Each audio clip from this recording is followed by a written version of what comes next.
There were 2 mirrors in their house. Now one of them shows someone else's reflection. The listing had seemed perfect, a Victorian-era home in a quiet Massachusetts suburb, complete with period furniture and fixtures at a price that felt too good to be true. Jake Martinez, a forensic accountant, and his wife Emily, a restoration artist, had jumped at the opportunity. The previous owners, an elderly couple, had left most of their antiques behind, including 2 ornate floor-length mirrors, one in the master bedroom and another in the upstairs hallway. Emily noticed the first anomaly 3 weeks after moving in. She'd been working late in her makeshift studio, restoring a 19th-century oil painting, when a sound from upstairs drew her attention. The old house often made strange noises, but this was different, like soft footsteps on hardwood floors. She found Jake fast asleep in their bedroom. The digital clock on the nightstand read 2:17 a.m. As she turned to leave, movement in the bedroom mirror caught her eye. Her reflection seemed delayed, as if responding to her motions a fraction of a second too late. Emily raised her hand slowly, watching. The reflection followed, but there was a distinct lag, barely perceptible, but undeniable. "Jake," she whispered, her heart pounding. "Jake, wake up." He stirred, blinking in the darkness.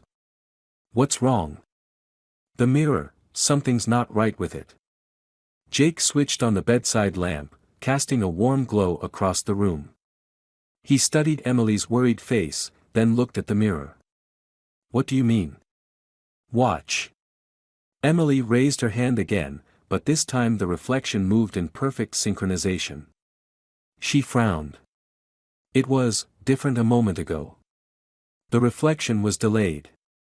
Jake smiled, the kind of patient smile that made Emily both grateful for his steady nature and frustrated by his skepticism. "You've been working too hard on that restoration. The old paint fumes are getting to you." "I know what I saw," Emily insisted, but even she had to admit it seemed absurd in the lamplight. Jake wrapped an arm around her shoulders and guided her back to bed. The next morning, Emily found herself studying both mirrors carefully. The hallway mirror behaved exactly as a mirror should, reflecting her movements without any irregularity.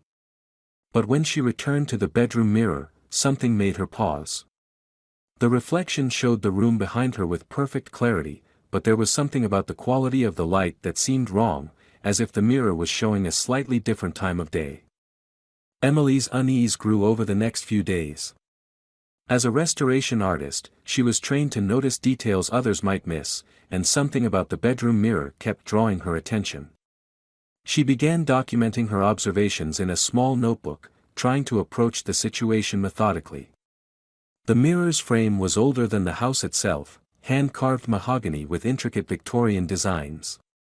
But it was the glass that fascinated her. Under certain angles, it seemed to have an unusual depth, as if she were looking through a window rather than at a reflection. Her research into the house's history revealed that it had been built in 1878 by Alexander Blackwood, a prominent local judge.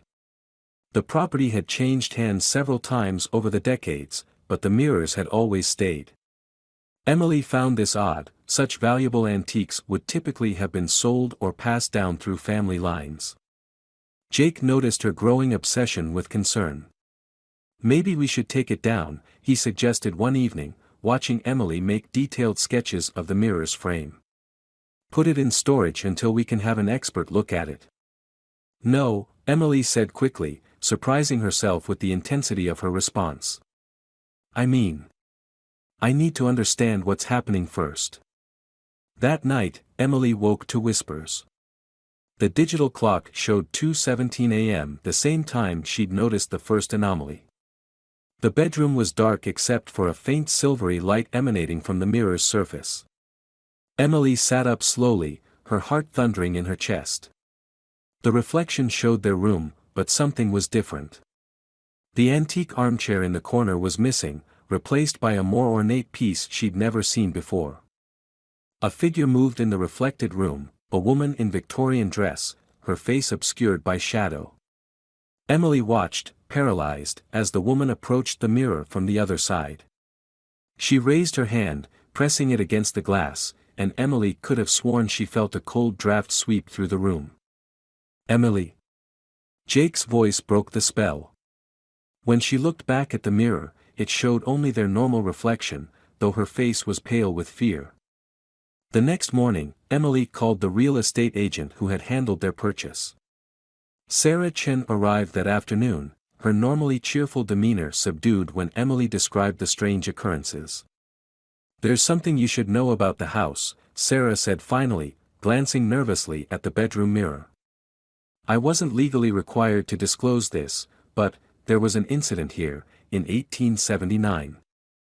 The judge's wife, Adelaide Blackwood, disappeared without a trace. Some said she'd run away, but others—" Sarah hesitated. "Well, let's just say there were rumors about the judge's temper and his wife's growing instability in the weeks before she vanished." Emily spent the next few days diving deep into historical records at the local library.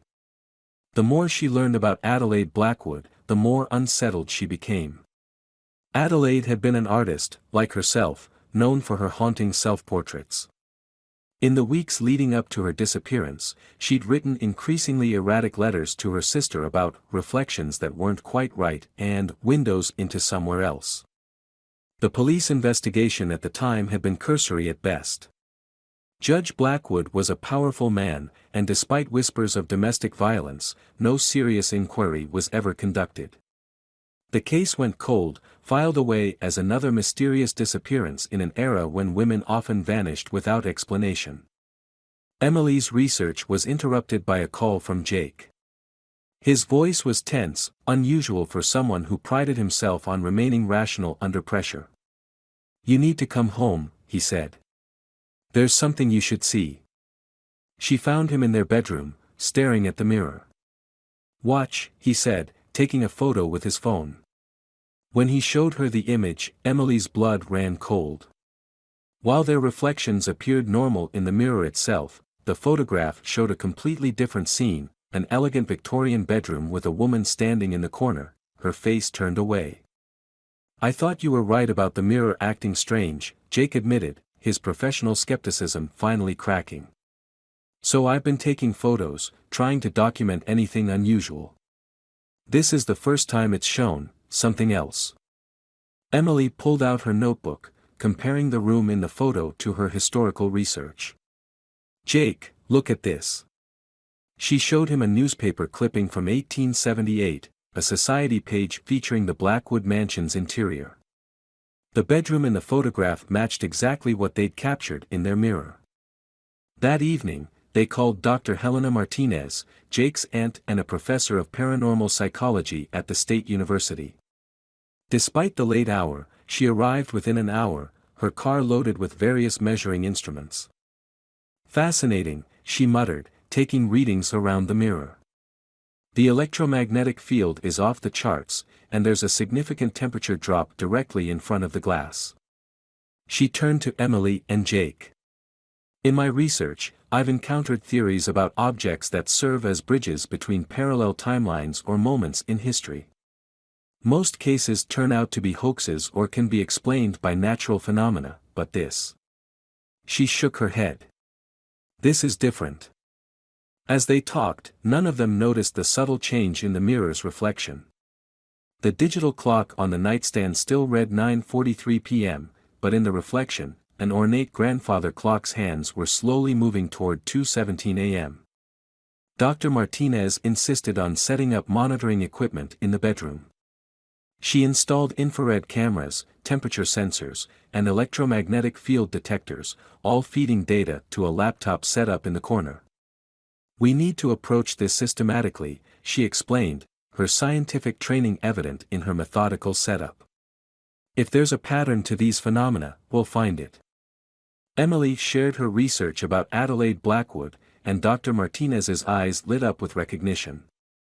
"I've heard of her case," she said, pulling up articles on her tablet. "It was featured in a journal of historical criminology last year." According to police records, Judge Blackwood had the bedroom mirror installed just 2 months before Adelaide's disappearance. Jake, who had been quietly processing this information, suddenly spoke up. The timing of these incidents, 2:17 a.m. Has anyone checked if that's significant? They pored over the historical documents Emily had collected. Finally, in a dusty court record, they found it. Judge Blackwood's statement to the police claimed he'd last seen his wife at 2:15 a.m. on the night she vanished. He'd been working late in his study and heard her moving about their bedroom. 2 minutes, Emily whispered. 2 minutes between when he claimed to have heard her and. The implications hung heavy in the air. Dr. Martinez began cross-referencing her readings with the timeline they'd constructed. The electromagnetic disturbances peaked each night between 2:15 and 2:17 a.m., creating what she called a temporal anomaly. The mirror might be more than just a window, she theorized. Under the right conditions, it could be a door. That night, none of them slept. They sat in the bedroom, watching Dr. Martinez's equipment as the hour approached. At 2:15 a.m., the temperature dropped dramatically. Frost began forming on the mirror's surface, spreading from the corners inward. The reflection shifted, rippling like water. Through the glass, they could see the bedroom as it had been in 1879, gas lamps casting flickering shadows, heavy Victorian furniture arranged differently than their modern pieces. A woman stood before the mirror, her hand pressed against the glass. Adelaide Blackwood's face was exactly as it appeared in the single surviving photograph Emily had found, but her eyes held a desperate urgency. Her lips moved, forming words they couldn't hear. Jake grabbed his phone, opening a video recording app. Playing it back, they could make out her whispered message, "He's coming. Please. Help me cross over." Dr. Martinez's equipment was going haywire, readings spiking off the charts. "The barrier between then and now is at its thinnest," she said, her scientific detachment warring with obvious excitement. "If there's ever a chance to understand what happened to Adelaide." But Emily was already moving toward the mirror, her hand raised to match Adelaide's. The glass felt like ice under her palm, then began to yield like thick syrup. Behind her, Jake called out in alarm, reaching for her arm, but she was focused on Adelaide's eyes, seeing in them a reflection of her own determination to uncover the truth. A thunderous crash echoed through the house, not from their side of the mirror, but from Adelaide's. Heavy footsteps mounted the stairs in that Victorian world. Adelaide's face contorted with fear, her free hand gesturing frantically for Emily to move faster. "Emily, wait." Jake's voice seemed to come from very far away. She felt his hand close around her wrist just as the bedroom door in Adelaide's world burst open. A tall figure appeared in the doorway, his face twisted with rage. Judge Blackwood, exactly as he appeared in the courthouse portraits Emily had studied, advanced toward Adelaide with murderous intent. The next few moments happened in a blur. Emily felt herself being pulled in two directions, forward into the freezing glass and backward by Jake's firm grip. Adelaide reached through the mirror with both hands, her fingers breaking through into 2025 like icy daggers. Behind her, the judge lunged forward, his hands reaching for his wife's throat. Dr. Martinez's voice cut through the chaos, "The temporal field is collapsing. If you're going to do something, it has to be now." Emily made her decision in a split second. Instead of pulling away or pressing forward, she braced herself and yanked hard, using Jake's grip on her as an anchor. Adelaide's hands were solid in hers now, and with one final heave, they pulled her through. The mirror's surface snapped back like a rubber band. Judge Blackwood's enraged roar was cut off as the glass shattered, exploding outward in a shower of razor-sharp shards. Everyone dropped to the floor, covering their heads as fragments of the mirror rained down around them. In the sudden silence that followed, Emily became aware of several things at once: the sting of cuts on her exposed skin, the weight of Jake's protective embrace, Dr. Martinez's equipment smoking and sparking in the corner, and most importantly, the sound of someone else breathing heavily beside them. Adelaide Blackwood lay curled on their bedroom floor, her Victorian nightgown covered in frost, her body shivering violently. She was younger than in her photographs, barely older than Emily herself. When she opened her eyes, they were sharp with intelligence and fear. Did I make it? Her voice was barely a whisper, her accent a strange mix of modern and Victorian English. Is this, when are we? You're safe, Emily assured her, though her mind was reeling with the implications of what they'd just done. It's 2025. He can't reach you here. Dr. Martinez was already wrapping Adelaide in a blanket, her scientific curiosity warring with basic human concern. Your core temperature is dangerously low. We need to get you warm. She turned to Jake. Call an ambulance. But we need to think carefully about what we're going to tell them. The following days felt surreal. They had taken Adelaide to the hospital, claiming she was a foreign relative who had collapsed during a visit. Her physical examination revealed old bruises and partially healed fractures that supported her story of abuse, though they carefully avoided mentioning exactly when these injuries had occurred.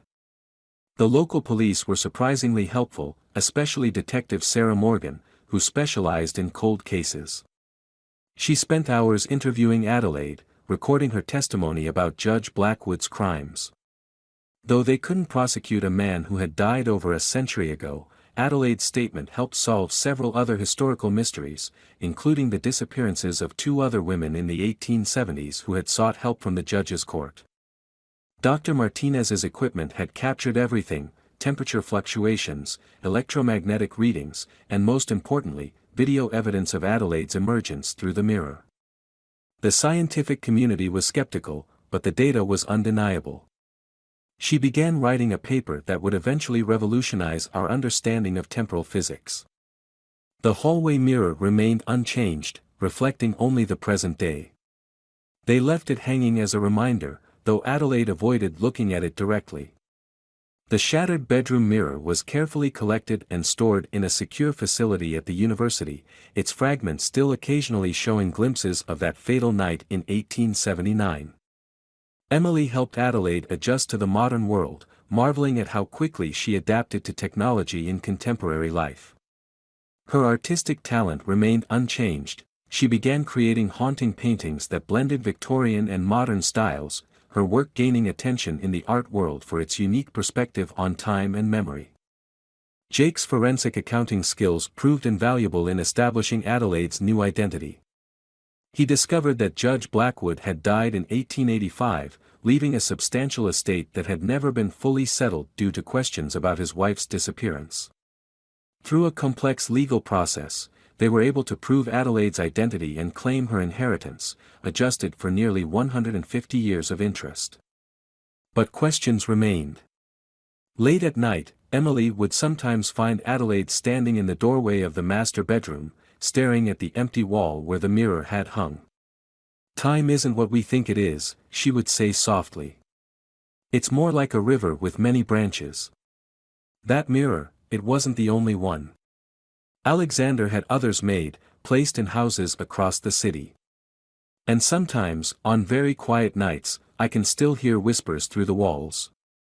Dr. Martinez's research continued, focusing on the strange properties of the mirror's glass. Under microscopic examination, the fragments revealed an unusual crystalline structure unlike anything known to modern science. More disturbing were the variations in the structure, evidence suggesting the mirror had been used multiple times before that final night. Detective Morgan's investigation into historical records uncovered more connections. Judge Blackwood had commissioned 7 mirrors from a glassmaker who had disappeared under mysterious circumstances shortly after completing the order. Only 3 had been found so far, the 2 in Emily and Jake's house, and 1 in the basement of the old courthouse, its surface completely black, refusing to reflect anything at all. Emily and Jake decided to stay in the house, though they renovated the master bedroom, replacing the mirror's wall with a large window. Adelaide moved into a small cottage nearby, close enough to maintain their newfound family bond while establishing her independence in the modern world.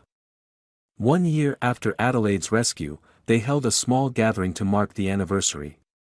Dr. Martinez brought her latest research findings, and Detective Morgan shared updates on her ongoing investigation into the remaining mirrors. As they sat in the garden, enjoying the warm evening, Adelaide suddenly grew quiet, her artist's eyes focused on something distant.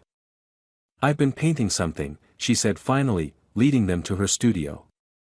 On an enormous canvas, she had recreated the judge's study as she remembered it, every detail precise and haunting.